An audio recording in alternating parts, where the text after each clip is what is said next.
முன்காலத்தில் காசி என்ற ஒரு சாமியார் வாழ்ந்து வந்தார். அவர் பிச்சை எடுத்து பிழைத்து வந்தார். பிச்சை எடுத்து சேர்த்த காசை எல்லாம் அவன் ஒரு கந்தை பையில் முடிந்து வைத்திருந்தார். அவர் பணம் சேர்த்து வைத்திருப்பது யாருக்கும் தெரியாது.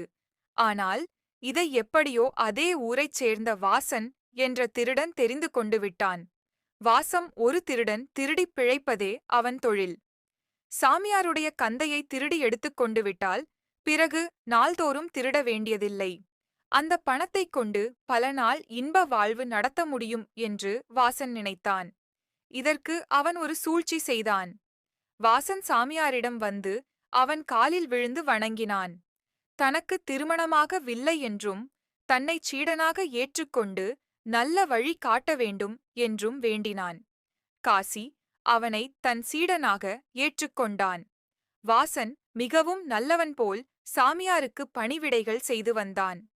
இப்படியிருந்து வரும் நாளில் ஒரு நாள் ஓர் அந்தணன் இவர்களுக்கு விருந்து வைத்தான்.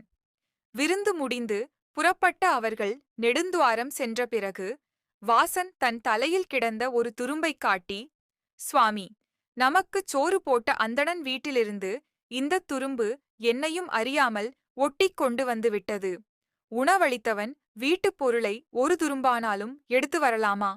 இதோ நான் ஓடிப்போய் இதைத் திருப்பிக் கொடுத்துவிட்டு வந்து விடுகிறேன் என்று ஓடினான். சிறிது தூரம் சென்று ஒரு மறைவான இடத்தில் நெடுநேரம் உட்கார்ந்திருந்துவிட்டு அவன் திரும்பி வந்தான். இந்நிகழ்ச்சிக்குப் பிறகு காசி சாமியாருக்கு தன் சீடன் மேல் நம்பிக்கை அதிகமாகியது. ஒருநாள் சாமியாரும் சீடனும் ஒரு குளக்கரையை அடைந்தார்கள். குளத்தில் இறங்கி கால் கை கழுவிக்கொண்டு வருவதற்காக சாமியார் போகும்போது கரையில் இருந்த வாசனிடம் என்றும் விட்டுப் பிரியாத தன் கந்தை முடிப்பைக் கொடுத்து வைத்திருக்கும்படி கூறிவிட்டுப் போனான். சாமியார் கை கால் கழுவிக்கொண்டு திரும்பும்போது குளத்தின் கரையில் மற்றொரு பக்கத்தில் 2 ஆட்டுக்கடாக்கள் முட்டி மோதிச் சண்டை போட்டுக் கொண்டிருந்தன. துரத்திலிருந்து இதை பார்த்துக் கொண்டிருந்த ஒரு நரி அவற்றின் தலையிலிருந்து வழிந்து தரையில் கிடக்கும் இரத்தத்தைக் குடிப்பதற்காக அங்கு வந்தது. 2 கடாக்களுக்கு இடையில் புகுந்து இரத்தம் குடிக்கத் தொடங்கிய 2 ஆட்டுக்கிடாய்கள் ஒன்றை ஒன்று மட்டும் போதும். நரி அவற்றின் இடையில் சிக்கி முட்டுப்பட்டு உயிரை இழந்தது.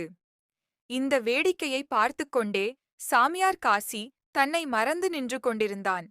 இந்த வேளை போனால் இன்னொரு வேளை வாய்க்காது என்று எண்ணிய வாசன் அப்போதே சமியாரின் கந்தை முடிப்பை எடுத்துக்கொண்டு ஓடிவிட்டான். காட்டுக்குள் எங்கோ சென்று மறைந்து விட்டான்.